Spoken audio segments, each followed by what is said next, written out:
میری بہت اچھی ایک دوست ہیں، تو اس طرح جب ان کے والدین فوت ہوئے اور ان کو بہت تھا، انہوں نے قرآن ریسنٹلی پڑھا تھا اسی طرح ترجمہ تفسیر کے ساتھ، تو اس کو تھا کہ بھئی اللہ کے حکم کے مطابق سب بٹنا چاہیے. تو جب وہ کسی ایکسپرٹ کے پاس گئی، انہوں نے سارا فیملی ٹری بنا کے کیا، تو ان کی کچھ ایک ایسے رشتہ دار کو حصہ مل رہا تھا جو کہ نا یعنی بہت عرصے سے ناراض تھی، بلکہ ان کے والد کے فوت ہونے پہ بھی نہیں آئی. اب وہ کہتی ہے میرے دل پہ اتنا بوجھ تھا کہ ان کو ہم کیوں دیں.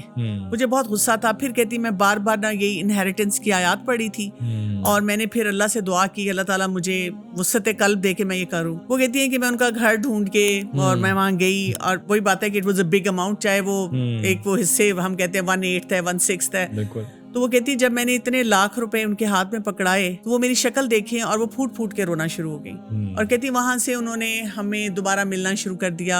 اور بہت روئیں، بہت شرمندہ تھی. اور کہتی مجھے اس وقت سمجھ آئی کہ اللہ تعالیٰ نے یہ کیوں اس طرح رکھا ہے کہ ایک تو میری انا میری ایگو کرش ہوئی، اور مجھے میرے اندر کانفیڈنس آیا کہ اللہ تعالیٰ نے جو سسٹم دیا اس کو فالو کروں، پلس وہ رشتے بھی جڑے کہ ان لوگوں کو بھی ہم نے، یعنی ہم صرف دیکھ رہے ہوتے ہیں کہ رشتے ٹوٹ نہ جائیں، لیکن جو جڑ رہے ہوتے ہیں ہم ان کو بھی نہیں دیکھ پاتے ہیں.